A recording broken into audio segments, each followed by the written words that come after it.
What's going on, everybody? I wanted to talk about the scam of auctions and how basically dealers are getting scammed, and how a lot of public people actually get scammed because there are public auctions, especially even in Ontario. And there's places like North Toronto Auction that is public, and everybody can go and bid on a car and win it, but they really don't tell you exactly what goes into it. So places like North Toronto Auction, I'm not sure how it is now, but every auction has to have an arbitration system.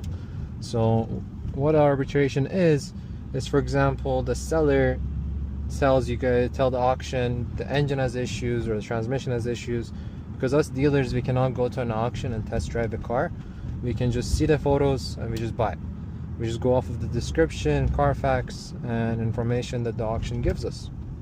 So what arbitration is getting, for example, a car that has a bad engine, or has a knock, or bad transmission, or rust underneath it, for example, and it's not visible to the eye.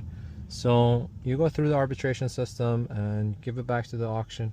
They check the car, or you go to, like, for example, a franchise dealership, and they tell you that XYZ is bad, and they either go through it, or they get a refund, partial refund to fix it, or they give back the car and cancel the sale. So and for example, open lane, there are two types of arbitrations. There's the as-is vehicles, and there is the green light. So green light, well, there's other ones as well, but these two are the major ones. So green light, anything that's major, you can give it back, especially on nicer cars. It's usually for cars under 100,000 kilometers or 150,000 kilometers, newer than 10 years, but anything older than that is usually sold as is.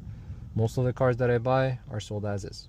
So what that means is I only get to say a very small amount of things. So for example, if the actual rockers are, for example, rotten, or something that's very structural, not subframe, not something like that, if the engine makes a crazy noise that the person would have heard it if they just started the car.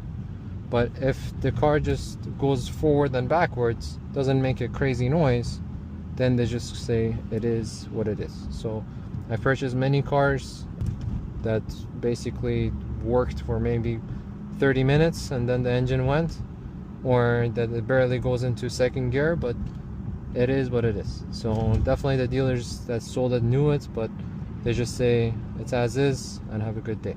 Watch part 2 for more.